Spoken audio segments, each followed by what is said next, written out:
কখনো কি ভেবে দেখেছেন সামান্য একটু দ্বিধা বা ধরুন একটু বেশি চালাকি করতে গিয়ে কত বড় একটা সুযোগ হাতছাড়া হয়ে যেতে পারে? আজ আমরা এমনই এক চিরন্তন গল্পের গভীরে যাব যা আমাদের সুযোগ চেনা এবং তার সঠিক মূল্য দেওয়ার শিক্ষা দেয়। মানে মাত্র ২০ টাকার জন্য কোটি টাকার লোকসান কিভাবে সম্ভব? চলুন এই অদ্ভুত প্রশ্নের উত্তরটাই আমরা খুঁজে বের করি আজকের গল্পে। গল্পের শুরুটা একদম সাদামাটা। এক গ্রামে ছিল এক গরিব শ্রমিক। তার রোজকার কাজ কি ছিল?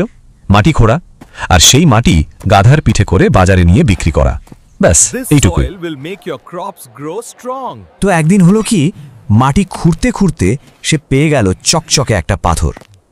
এখন সে তো আর জহুরি নয়, তাই এর আসল মূল্য তার বোঝার কথাও না। সে কি করল, সুন্দর দেখে পাথরটা নিয়ে স্রেফ তার গাধার গলায় ঝুলিয়ে দিল।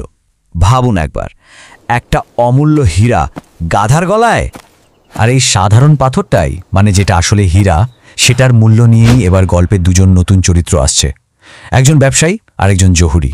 আর দেখবেন একই জিনিসকে তারা দুজন কিভাবে একদম আলাদা চোখে দেখে। তো একদিন ওই শ্রমিক তার গাধা নিয়ে গ্রামের রাস্তা দিয়ে যাচ্ছিল। হঠাৎ এক ব্যবসায়ীর চোখ পড়ল গাধার গলার ওই পাথরটার দিকে। আরে কি সুন্দর দেখতে! ব্যবসায়ী কিন্তু এর আসল দাম জানত না, শুধু এর চকচকে ভাবটা তার ভালো লেগেছিল।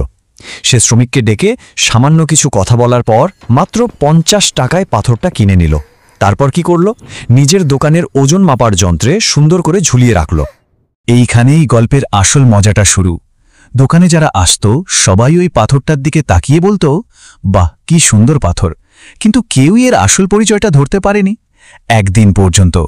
সেদিন দোকানে এলেন এক জহুরি, আর পাথরটা দেখেই তার চোখ আটকে গেল। সে তো এক মুহূর্তেই বুঝে গেল, আরে এটা তো কোনো সাধারণ পাথর না, এটা একটা মহামূল্যবান হীরা।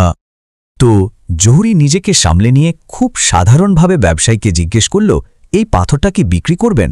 ব্যবসায়ী ভাবল বেশ ভালোই তো দাম পাওয়া যাবে। সে বলল, হ্যাঁ, ১০০ টাকা দিলেই নিয়ে যেতে পারেন।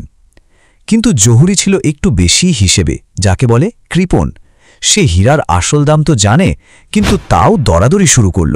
বলল, না না, আমি ৮০ টাকার বেশি দিতে পারবো না। কিন্তু ব্যবসায়ীও তার দামে একদম অটল।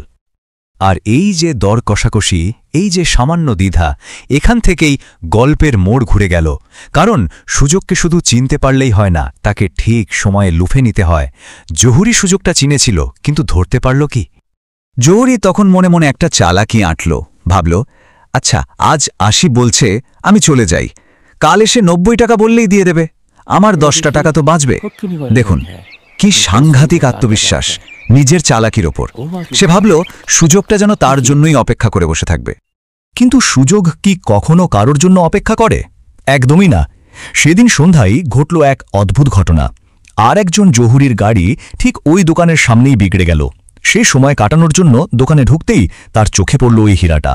সে তো আর প্রথম জহুরির মতো এক মুহূর্ত দেরি করল না, কোনো দরাদরি নয়, সোজা ১০০ টাকা দিয়ে হীরাটা কিনে নিয়ে চলে গেল।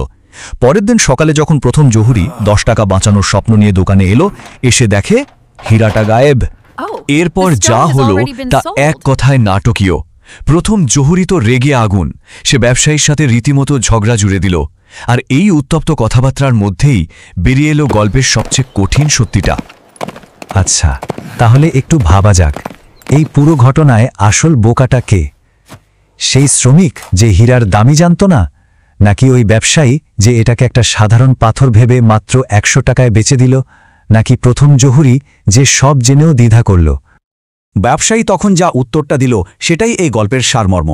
সে হেসে বলল, আরে বোকা তো আমি নই, আমি তো জানতামই না এটা হীরা। আমার কাছে এটা একটা সুন্দর পাথর ছিল, আমি সেটার দাম পেয়েছি। আসল বোকা তো আপনি। আপনি জহুরি হয়ে এর আসল দাম জেনেও মাত্র ২০ টাকা বাঁচানোর লোভে কোটি টাকার জিনিসটা হাতছাড়া করলেন। ভাবুন একবার, অজ্ঞতা নয় বরং জ্ঞান থাকা সত্ত্বেও সঠিক সময়ে সিদ্ধান্ত না নেওয়াই সবচেয়ে বড় বোকামি।